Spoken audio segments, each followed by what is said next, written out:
ನಿಮ್ಮ ಪ್ರಕಾರ ಯಾರಾಗಬಹುದು ಪ್ರಧಾನಮಂತ್ರಿ? ರಾಹುಲ್ ಗಾಂಧಿ ಆಗ್ಬೇಕು ಅಂತ ಅನ್ಕೊಂಡಿದೀವಿ. ರಾಹುಲ್ ಗಾಂಧಿ ಅವರು ಅಂದ್ರೆ ಎರಡು ಟೀಕೆಗಳಿದ್ದಾವೆ ಸರ್. ಏನಂದ್ರೆ ರಾಜಕೀಯ ಅನುಭವ ಇಲ್ಲ, ಅದು ವಂಶ ಪಾರಂಪರಿಕವಾಗಿ ಒಂದೇ ವಂಶಕ್ಕೆ ಕೊಡ್ಬೇಕ ನಾವು ಅಧಿಕಾರ. ರಾಜಕೀಯವಾಗಿ ತೊಡ್ಕೊ ಬಂದಂದ್ರು ಅನುಭವ ಇಲ್ಲ ಅಂದ್ರೆ ಯಾವ ಲೆಕ್ಕದಲ್ಲಿ ಹೇಳ್ತಾರೆ? ಅವ್ರ ತಂದೆಯವರು ಪ್ರಧಾನಿ ಆದಂತರು, ಅವ್ರ ಅಜ್ಜಿ ಪ್ರಧಾನಿ ಅಂತರು, ಅವ್ರ ತಾಯಿ ರಾಜಕೀಯದಲ್ಲಿ ಇದ್ದಂತರು. ಇಷ್ಟೆಲ್ಲ ಅನುಭವ ಇನ್ ಯಾವ ತರ ಅನುಭವ ಬೇಕು? ಎಕ್ಸ್ಪೀರಿಯನ್ಸ್ ಇನ್ ಯಾವ ತರ ಬೇಕು? ತಗೊಂಡಿದ್ರೆ ಇವಾಗ MP ಎಷ್ಟು ಸಲ ಆಗಿದ್ದಾರೆ ಅವರು? ಪ್ರಧಾನಿ ಆಗಕ್ಕೆ ಏನ್ ಬೇಕು ಹುದ್ದೆ? MP ಆಗ್ಬೇಕು, ಮೆಂಬರ್ಶಿಪ್ ಪಾರ್ಲಿಮೆಂಟ್ ಅಲ್ಲಿ ಅವ್ರು ಇದಾರೆ, ಅವರು ಒಳ್ಳೆ ಸ್ಥಾನದಲ್ಲಿ ಇದಾರೆ. ಯಾಕಂದ್ರೆ ಪ್ರಧಾನಿ ಹುದ್ದೆಗೆ, ಯಾಕಂದ್ರೆ ನರೇಂದ್ರ ಮೋದಿ ಅವರು ಪ್ರಧಾನಿ ಆಗ್ತಾರೆ ಅಂತ ಯಾರು ಕನ್ಸ್ಕೊಂಡಿದ್ರ? ಅವರೊಬ್ರು ಚಾಯ್ ಮರರು ಪ್ರಧಾನಿ ಆಗ್ಲಿಲ್ವಾ? ಇವಾಗ ರಾಜ್ಯ ದೇಶ ಆಡ್ಲಿಲ್ವಾ? ಅದೇ ತರ ಇವ್ರಿಗೂ ಕೊಟ್ಟು ನೋಡಿದ್ರೆ ತಾನೇ ಗೊತ್ತಾಗೋದು. ಏನು ಇಲ್ದಿರ ಯಾಕೆ ಗೊತ್ತಾಗುತ್ತೆ?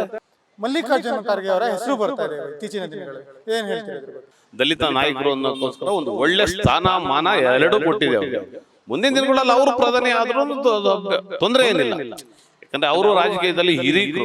ದಲಿತರನ್ನ ಮುಖ್ಯಮಂತ್ರಿನೇ ಮಾಡಲ್ಲ ಕಾಂಗ್ರೆಸ್ ಅಲ್ಲಿ, ದಲಿತರನ್ನ ಮುಖ್ಯಮಂತ್ರಿನೇ ಮಾಡಲ್ಲ. ಪ್ರಧಾನಿ ಹುದ್ದೆನೆ ಬಂದಾಗ ಅವಾಗ ಏನ್ ಮಾತಾಡಕ್ಕಾಗತ್ತೆ? ವಿರೋಧ ನಾಯಕರು ಮಾತಾಡೋ ಮಾತುಗಳಿಗೆಲ್ಲ ಬಾಯಿ ಮುಚ್ಚಿಸ್ಬೋದಾ? ಈ ಬಲಿಷ್ಠ ಕಾಂಗ್ರೆಸ್ ನ ಎದುರಿಸೋಕೋಸ್ಕರ JDS ಮತ್ತು ಬಿಜೆಪಿ ಒಂದಾಗಿದೆ. JDS ಪಕ್ಷನೇ ಇಲ್ವಲ್ಲ ಸರ್, ಏನ್ ಮಾತಾಡ್ತೀರಾ ಅವ್ರನ್ನ?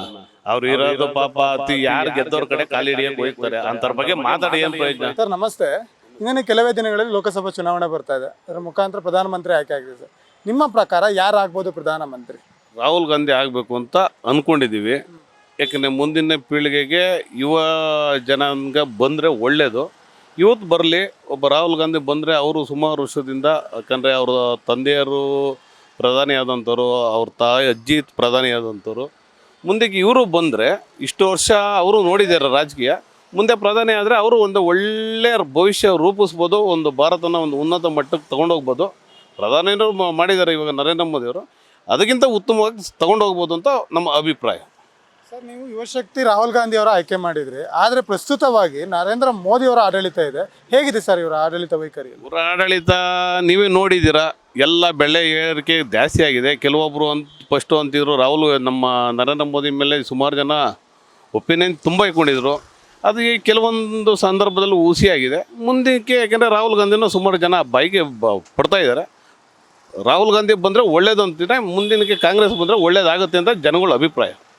ಸರ್, ರಾಹುಲ್ ಗಾಂಧಿ ಅವರು ಅಂದರೆ ಎರಡು ಟೀಕೆಗಳಿದ್ದಾವೆ ಸರ್. ಏನಂದರೆ, ಒಂದು ರಾಜಕೀಯ ಅನುಭವ ಇಲ್ಲ, ಎರಡು ವಂಶ ಪಾರಂಪರಿಕವಾಗಿ ಒಂದೇ ವಂಶಕ್ಕೆ ಕೊಡಬೇಕ ನಾವು ಅಧಿಕಾರ, ನಾನು ಎರಡು ಟೀಕೆಗಳಿದ್ದಾವೆ. ಏನು ಹೇಳ್ತೀರಿ? ಅಲ್ಲ, ವಂಶ ಪಾರಂಪರಿಕವಾಗಿ ಅಂತಂದರೆ ಇವಾಗ ರಾಜಕೀಯ ನಮ್ಗೆ ಅರ್ಥ ಆಗ್ತಲ್ಲ. ಯಾಕಂದರೆ ವಂಶ ಪಾರಂಪರಿಕ ಅಂದರೆ ಏನು ಎಲ್ಲರಿಗೂ ಕೊಡಬೇಕು ಅನ್ನೋದಲ್ಲ. ಅವರು ರಾಜಕೀಯದಲ್ಲಿ ತೊಡ್ಕೊ ಬಂದಿರೋಂಥ ವ್ಯಕ್ತಿ. ರಾಜಕೀಯವಾಗಿ ತೊಡ್ಕೊ ಬಂದಂದ್ರು ಅನುಭವ ಇಲ್ಲ ಅಂದರೆ ಯಾವ ಲೆಕ್ಕದಲ್ಲಿ ಹೇಳ್ತಾರೆ? ಅವ್ರ ತಂದೆಯವರು ಪ್ರಧಾನಿ ಆದಂಥವ್ರು, ಅವ್ರ ಅಜ್ಜಿ ಪ್ರಧಾನಿ ಅಂತರು, ಅವ್ರ ತಾಯಿ ರಾಜಕೀಯದಲ್ಲಿ ಇದ್ದಂಥವ್ರು. ಇಷ್ಟೆಲ್ಲ ಅನುಭವ ಇನ್ಯಾವ ಥರ ಅನುಭವ ಬೇಕು? ಎಕ್ಸ್ಪೀರಿಯನ್ಸ್ ಇನ್ಯಾವ ಥರ ಬೇಕು? ವೈಯಕ್ತಿಕವಾಗಿ ಯಾವುದೇ ಸ್ಥಾನನ ತಗೊಂಡಿದ್ದಾರೆ. ಇವಾಗ MP ಎಷ್ಟು ಸಲ ಆಗಿದ್ದಾರೆ ಅವರು? ಪ್ರಧಾನಿ ಆಗಕ್ಕೆ ಏನು ಬೇಕು ಹುದ್ದೆ? MP ಆಗಬೇಕು, ಮೆಂಬರ್ಶಿಪ್ ಪಾರ್ಲಿಮೆಂಟಲ್ಲಿ ಅವ್ರು ಇದ್ದಾರೆ, ಅವರು ಒಳ್ಳೆ ಸ್ಥಾನದಲ್ಲಿದ್ದಾರೆ. ಯಾಕಂದರೆ ಪ್ರಧಾನಿ ಹುದ್ದೆಗೆ, ಯಾಕಂದರೆ ನರೇಂದ್ರ ಮೋದಿ ಅವರು ಪ್ರಧಾನಿ ಆಗ್ತಾರೆ ಅಂತ ಯಾರು ಕನ್ಸ್ಕೊಂಡಿದ್ರ? ಅವರೊಬ್ಬರು ಚಾಯ್ ಮರರು ಪ್ರಧಾನಿ ಆಗಲಿಲ್ವಾ? ಇವಾಗ ದೇಶ ಆಡಲಿಲ್ವಾ? ಅದೇ ಥರ ಇವ್ರಿಗೂ ಕೊಟ್ಟು ನೋಡಿದ್ರೆ ತಾನೇ ಗೊತ್ತಾಗೋದು. ಏನು ಇಲ್ದಿರ ಯಾಕೆ ಗೊತ್ತಾಗುತ್ತೆ ನಮಗೆ? ಇವತ್ತಿನ ಲೆಕ್ಕಾಚಾರದಲ್ಲಿ ಯಾಕಂದರೆ ಮೋದಿಯವರ ಆಡಳಿತ 10 ವರ್ಷ ನಾವು ನೋಡಿದ್ದೀವಿ. ಮುಂದಕ್ಕೆ ಬದಲಾವಣೆ ತರಬೇಕು ಅಂತ ಜನಗಳಲ್ಲಿ ನಮ್ಮ ಅಭಿಪ್ರಾಯನೂ ಅದೇ, ಸುಮಾರು ಜನಗಳ ಅಭಿಪ್ರಾಯನೂ ಇದು ನೋಡಿದೆ, ಗೊತ್ತಾಗಿದೆ. ರಾಹುಲ್ ಗಾಂಧಿ ಬರಲಿ, ರಾಹುಲ್ ಗಾಂಧಿ ನೋಡೋಣ ಮುಂದೆ ದೇಶ ಅವರು ಹೇಗೆ ಆಡ್ತಾರೆ. ಯಾಕಂದರೆ ಅವರು ಅಜ್ಜಿಯರ ಆಡಳಿತ ನಮ್ಮ ತಂದೆ ತಾಯಿದಿರು ನೋಡಿದ್ದಾರೆ. ಇವತ್ತು ಅವರು ಮಕ್ಕಳನ್ನ ನಾವು ನೋಡೋಣ, ನಮ್ಮ ಮಕ್ಕಳ ಕಾಲಕ್ಕೆ ಏನು ಒಳ್ಳೇದಾಗುತ್ತೆ ಅಂತ ನಾವು ಬಯಸೋಣ ಅಂತ ನಮ್ಮ ಅಭಿಪ್ರಾಯ.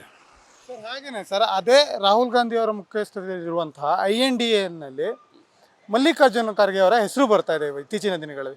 ಏನು ಹೇಳ್ತೀರಿ ಇದ್ರ ಬಗ್ಗೆ? ತೊಂದರೆ ಇಲ್ಲ. ಇವಾಗ ಕಾಂಗ್ರೆಸ್ಸಲ್ಲಿ ಮಲ್ಲಿಕಾರ್ಜುನ ಖರ್ಗೆ ಅವ್ರಿಗೂ ಒಂದು ಒಳ್ಳೆ ಸ್ಥಾನಮಾನ ಕೊಟ್ಟಿದೆ. ನಮ್ಮ ಕರ್ನಾಟಕದಲ್ಲಿ ಒಬ್ಬ ಹಿರಿಯ ದಲಿತ ನಾಯಕರು ಅನ್ನೋಕ್ಕೋಸ್ಕರ ಒಂದು ಒಳ್ಳೆ ಸ್ಥಾನಮಾನ ಎರಡೂ ಕೊಟ್ಟಿದೆ ಅವ್ರಿಗೆ. ಮುಂದಿನ ದಿನಗಳಲ್ಲಿ ಅವರು ಪ್ರಧಾನಿ ಆದ್ರೂ ತೊಂದರೆ ಏನಿಲ್ಲ. ಯಾಕಂದರೆ ಅವರು ರಾಜಕೀಯದಲ್ಲಿ ಹಿರಿಕರು. ಪ್ರಧಾನಿ ಆದರೆ ನಮಗೂ ಒಂದು ಒಳ್ಳೇದಲ್ವಾ? ಇವಾಗ ಎಲ್ಲ ಒಂದು ಎಲ್ಲೆಲ್ಲೋ ಏನೇನೋ ಒಂದು ತಪ್ಪು ಭಾವನೆಗಳನ್ನ ಮಾತಾಡ್ತಾ ಇದ್ದಾರೆ. ದಲಿತರನ್ನ ಮುಖ್ಯಮಂತ್ರಿನೇ ಮಾಡಲ್ಲ ಕಾಂಗ್ರೆಸ್ಸಲ್ಲಿ, ದಲಿತರನ್ನ ಮುಖ್ಯಮಂತ್ರಿನೇ ಮಾಡಲ್ಲ. ಪ್ರಧಾನಿ ಹುದ್ದೆನೇ ಬಂದಾಗ ಅವಾಗ ಏನು ಮಾತಾಡೋಕ್ಕಾಗುತ್ತೆ? ವಿರೋಧ ನಾಯಕರು ಮಾತಾಡೋ ಮಾತುಗಳಿಗೆಲ್ಲ ಬಾಯಿ ಮುಚ್ಚಿಸ್ಬೋದಾ? ಅದು ಆದರೂ ಇನ್ನೂ ಒಳ್ಳೇದೇ ಅಲ್ವಾ?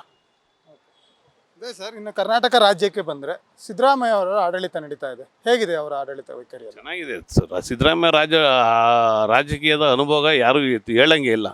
ಉತ್ತಮವಾಗಿ ನಡೀತಾ ಇದೆ, ನಡೆಸ್ತಾರೆ ಅಂತ ಎಲ್ಲ ಜನಗಳಿಗೆ ಭಾವನೆ ಇದೆ. ಅವರು ಕೊಟ್ಟಿರೋಂಥ ಒಂದು 5 ಗ್ಯಾರಂಟಿಗಳ್ನೂ ಕಾರ್ಯರೂಪಕ್ಕೆ ತಂದಿದ್ದಾರೆ. ಇವಾಗ ಇದನ್ನೊಂದು ಮಾಡ್ತಾ ಇದ್ದಾರೆ. ಅದನ್ನು ಕಾರ್ಯರೂಪಕ್ಕೆ ತಂದಾದ್ಮೇಲೆ ಅವ್ರಿಗೆ ನಡೆದಂತೆ ನುಡಿದಂಥ ಸರ್ಕಾರ ಆಗುತ್ತೆ. ಒಳ್ಳೆ ಉತ್ತಮವಾಗಿ ನಡೀತಾ ಇದೆ, ತೊಂದರೆ ಇಲ್ಲ. ಸರ್, ಒಂದರ 5 ಗ್ಯಾರಂಟಿಗಳನ್ನ ಕೊಟ್ಟು ರಾಜ್ಯದಲ್ಲಿ ಆಗಬೇಕಾದಂಥ ಅಭಿವೃದ್ಧಿಗಳು ಕುಂಠಿತ ಆಗ್ತಾ ಇದೆ ಅನ್ನೋದು ವಿರೋಧ ಪಕ್ಷದವರ ಟೀಕೆ. ಏನು ಹೇಳ್ತೀರಾ ಸರ್? ರಾಜಕೀಯದ ಒಂದು ಪಕ್ಷದಿಂದ ಒಂದು ಪಕ್ಷಕ್ಕೆ ಸರ್ಕಾರ ಬಂದಾಗ ಕೆಲವೊಂದು ದಿವಸಗಳಲ್ಲಿ ಕೆಲವೊಂದು ಅವರವರ ಇದಕ್ಕೋಸ್ಕರ ಕುಂಠಿತ ಆಗುತ್ತೆ. ಇವಾಗೆಲ್ಲ ಕೆಲಸಗಳು ಆರಂಭವಾಗಿದೆಯಲ್ಲ. ಇವಾಗ ನಿಮ್ಮ ಮಾಧ್ಯಮದಲ್ಲೇ ನೋಡ್ತಾ ಇರ್ತೀರ, ಇಷ್ಟು ದಿವಸ ಕೆಲವೊಂದು 2 ತಿಂಗಳು 3 ತಿಂಗಳು ಅವ್ರದ್ದು ಪ್ರೊಸೆಸಿಂಗಲ್ಲಿ ನಿಂತಿರುತ್ತೆ. ಇವಾಗ ತಾನೇ ಎಲ್ಲ ಕೆಲಸಗಳು ಸ್ಟಾರ್ಟ್ ಆಗಿದೆ. ಇನ್ನು ಮುಂದೆ ಒಳ್ಳೆ ಕೆಲಸ ನಡೆಯುತ್ತೆ ಅಂತ ಒಂದು ಅಭಿಪ್ರಾಯ. ನಡೀಲಿ ಅಂತ ನಾವು ಬಯಸ್ತೀವಿ. ಯಾಕೆಂದರೆ ನಿಮ್ಮಿಂದ ನೀವು ಎಲ್ಲೆಲ್ಲಿ ತಪ್ಪು ಸರಿಗಳನ್ನೆಲ್ಲ ನಿಮ್ಮಂಥ ಮಾಧ್ಯಮದವರು ತೋರಿಸಿದಾಗ ಎಲ್ಲೇ ಯಾವುದೇ ಸರ್ಕಾರ ಬರಲಿ, ಒಂದು ಅಭಿವೃದ್ಧಿ ಕಡೆ ಯಾವುದೇ ಸರ್ಕಾರ ಬಂದರೂ ಅಭಿವೃದ್ಧಿ ಕಡೆ ನಡಿಬೇಕು, ನಡೀತಾರೆ ಅಂತ ಒಂದು ಭರವಸೆ ಇದೆ. ನಡೀಲಿ ಅಂತ ಒಂದು ಆಶಿಸ್ತೀವಿ. ನಿಮ್ಮಿಂದನೂ ಒಂದು ಒಳ್ಳೆಯದು ಕೆಲಸ ಆಗಲಿ. ಯಾಕಂದರೆ ಎಲ್ಲೆಲ್ಲ ಸಣ್ಣ ತಪ್ಪುಗಳನ್ನ ಆಗಿದೆ ತೋರಿಸಿದಾಗ ಅಭಿವೃದ್ಧಿ ಕೆಲಸಗಳಿಗೆ ನಡೆಯುತ್ತೆ ಅನ್ನೋದು ಒಂದು ನಮ್ಮ ಆಶಯ ಅಷ್ಟೇ. ಸರ್, ಅಭಿವೃದ್ಧಿ ಕೆಲಸ ನಡೀತಾ ಇಲ್ಲ ಅನ್ನೋ ಒಂದು ಟೀಕೆ ಆದರೆ, ಇನ್ನೊಂದು ಕಡೆ ಪ್ರಾಮುಖ್ಯವಾಗಿ ಕೊಡಬೇಕಾದಂಥ ರೈತರಿಗೆ ಬರ ಪರಿಹಾರ ಕೊಡ್ತಾ ಇಲ್ಲ, ಅದ್ರ ಜೊತೆಗೆ ಸಚಿವರಿಗೆ ಅವರದೇ ಆದಂಥ ಸಚಿವರಿಗೆ ಅನುದಾನ ಕೊಡ್ತಾ ಇಲ್ಲ ಅಂತ ಹೇಳ್ತಾ ಇದ್ದಾರೆ. ಅದೆಲ್ಲ ನಾವು ಹೇಳೋಕ್ಕಾಗತ್ತಾ? ಸರ್ಕಾರ ನಡೆಸೋರು, ಸರ್ಕಾರದವ್ರಿಗೆ ಅವರವರ ಮಿನಿಸ್ಟ್ರುಗಳು ಅವ್ರವ್ರು ಕೇಳ್ಕೊಂಡಾಗ ಯಾವ MLAಗಳು ಅವ್ರವ್ರ ಮುಖ್ಯಮಂತ್ರಿಗಳ ಹತ್ರ ಕೂತ್ಕೊಂಡು, ಯಾವ ಸಚಿವರ ಹತ್ರ ಕೂತ್ಕೊಂಡು ಏನು ಅನುದಾನ ಬೇಕೋ ಅವ್ರ ಹತ್ರ ತಗೋಬೇಕು. ಇವಾಗ ನಾವು ಹೇಳಿದ ತಕ್ಷಣ ನಮ್ಮ ಅನುದಾನ ನಾವು ಹೇಳಿದ ತಕ್ಷಣ ಕೊಡೋಕ್ಕಾಗತ್ತಾ? ಕೊಡ್ತಾರಾ? ರಾಜಕೀಯವಾಗಿ ನೀವು ಏನು ಹೇಳಬೇಕು, ಅವರು ಒಂದು ಮಾಧ್ಯಮದಲ್ಲಿ ಕೂತ್ಕೊಂಡು ಅವರ ಒಂದು ಸಭೆನಲ್ಲಿ ಕೂತ್ಕೊಂಡು ಸೆಕ್ಷನಲ್ಲಿ ಕೂತ್ಕೊಂಡು ಅವರು ಎಲ್ಲಿ ಧ್ವನಿ ಎತ್ತಿ ನಮ್ಮ ಕ್ಷೇತ್ರಕ್ಕೆ ಏನು ಅನುದಾನ ಬೇಕೋ ಅದನ್ನು ತಗೊಳ್ಳಿ. ಎಲ್ಲ ರಾಜ್ಯದಲ್ಲೂ ಇವಾಗ ನಮ್ಮ ರಾಜ್ಯದಲ್ಲಿ ಎಲ್ಲ ಕ್ಷೇತ್ರಗಳು ಅನುದಾನ ಎಲ್ಲರಿಗೂ ಬೇಕು.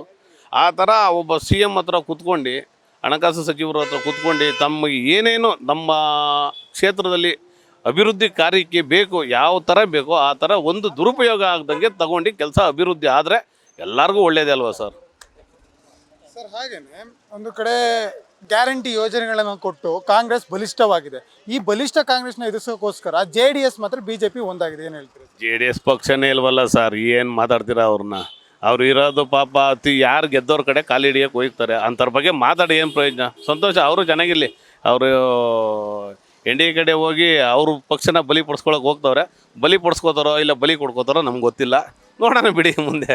ಇವರಿಬ್ಬರು ವಿಲೀನ ಸರ್, ಯಾರಿಗೆ ಒಳಿತು ಯಾರಿಗೆ ಕೆಡಕು ಸರ್? BJPಗೆ ಇಲ್ಲ JDS?